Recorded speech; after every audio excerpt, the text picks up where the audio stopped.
नमस्कार। आज हम बात करने वाले हैं भारत के उस सबसे जरूरी दस्तावेज की जो हमारे देश की नींव है, हमारा संविधान। देखिए, ये सिर्फ एक कानून की किताब नहीं है, बल्कि ये 1 अरब से ज्यादा लोगों के सपनों और उम्मीदों का एक पूरा ब्लूप्रिंट है। तो चलिए इसे जरा और करीब से समझते हैं। तो सवाल ये उठता है कि इस महान दस्तावेज की बुनियाद क्या है। वो कौन सी बातें हैं, कौन से सिद्धांत हैं जिन पर हमारा पूरा देश टिका हुआ है। आइए इसी को जानते हैं। तो सबसे पहले बात करते हैं संविधान की नींव की, मतलब हमारे राष्ट्र का आधार। तो चलिए सबसे पहले और सबसे बेसिक सवाल से शुरू करते हैं। आखिर ये जो हमारा नेशनल ब्लूप्रिंट है, ये असर में लागू कब हुआ? तारीख थी 26 जनवरी 1950। और देखिए, ये सिर्फ एक डेट नहीं है, ये वो दिन है जब भारत सही मायनों में एक sovereign, socialist, secular, democratic Republic बना। और हाँ, यही वजह है कि हम हर साल इस दिन को पूरे जोश और गर्व के साथ गणतंत्र दिवस के तौर पर मनाते हैं। ठीक है, तारीख तो पता चल गई। अब जरा इसकी स्ट्रक्चर की बात करते हैं। मतलब ये जो हमारा पार्लियामेंट्री सिस्टम है, इसका आइडिया आखिर आया कहाँ से? तो इसका जवाब है ब्रिटेन यानी यूके से। जी हाँ, हमारी संसद, प्राइम मिनिस्टर की पोस्ट, कैबिनेट सिस्टम, ये सब कुछ ब्रिटिश मॉडल से ही इंस्पायर्ड हैं। और ये अपने आप में है ना एक दिलचस्प बात कि हमने सिस्टम उसी देश से लिया जिसने हम पर इतने साल हुकूमत की, लेकिन हमने उसे अपनी ज़रूरतों और अपने मूल्यों के हिसाब से पूरी तरह से ढाला। तो चलिए अब इस ब्लूप्रिंट के शायद सबसे ज़रूरी हिस्से पर आते हैं, यानी वो वादे जो ये संविधान सीधे सीधे अपने लोगों से करता है। तो यहाँ सवाल ये है कि हमारा संविधान अपने हर नागरिक को कितने फंडामेंटल राइट्स यानी कि मौलिक अधिकारों की गारंटी देता है? इसका जवाब है 6। और ये सिर्फ एक नंबर नहीं है, आप समझिए, ये 6 अधिकार: समानता का अधिकार, स्वतंत्रता का, शोषण के खिलाफ अधिकार, धार्मिक स्वतंत्रता का अधिकार, सांस्कृतिक और शैक्षिक अधिकार, और सबसे जरूरी संवैधानिक उपचारों का अधिकार, ये सब मिलकर हर भारतीय की गरिमा और आज़ादी को पक्का करते हैं। तो ठीक है, ये अधिकार हैं तो बहुत जरूरी, पर इतने बड़े डॉक्यूमेंट में आखिर इन्हें रखा कहाँ गया है? ये आपको मिलेंगे संविधान के पार्ट 3 में। पता है, इस हिस्से को भारत का मैग्ना कार्टा भी कहते हैं। मतलब एक ऐसा महान चार्टर जो आम नागरिक को सरकार की ताकत से बचाता है। लेकिन यहाँ एक बहुत जरूरी बैलेंस भी है। ऐसा नहीं है कि ये अधिकार अनलिमिटेड हैं।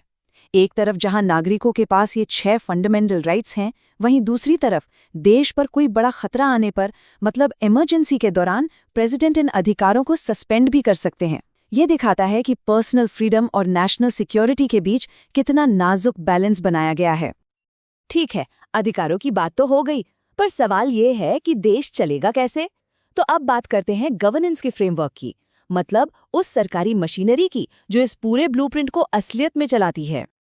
तो खैर, इस पूरे कॉन्स्टिट्यूशनल फ्रेमवर्क को प्रोटेक्ट करने की, इसकी हिफाजत करने की फाइनल जिम्मेदारी किसकी है? कौन है इस ब्लूप्रिंट का गार्डियन? जवाब है भारत का सुप्रीम कोर्ट। जी हाँ, यही वो इंस्टीट्यूशन है जो ये पक्का करता है कि देश में बनने वाला हर कानून, सरकार का हर काम संविधान के हिसाब से हो। चलिए अब बात करते हैं हमारे हेड ऑफ स्टेट यानी प्रेसिडेंट की। उनका इलेक्शन कैसे होता है? क्योंकि इसमें जनता सीधे वोट नहीं करती।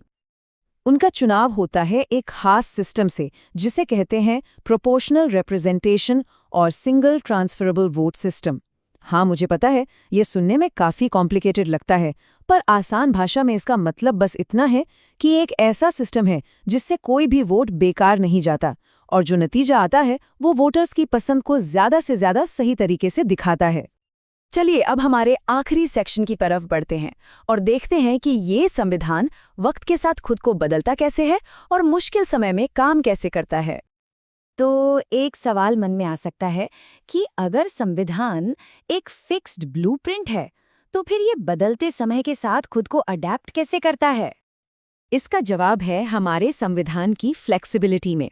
ये कोई पत्थर की लकीर नहीं है, ये एक जीता जागता डॉक्यूमेंट है। जैसे आर्टिकल 352 को देखिए, ये सरकार को नेशनल इमरजेंसी से डील करने की पावर देता है।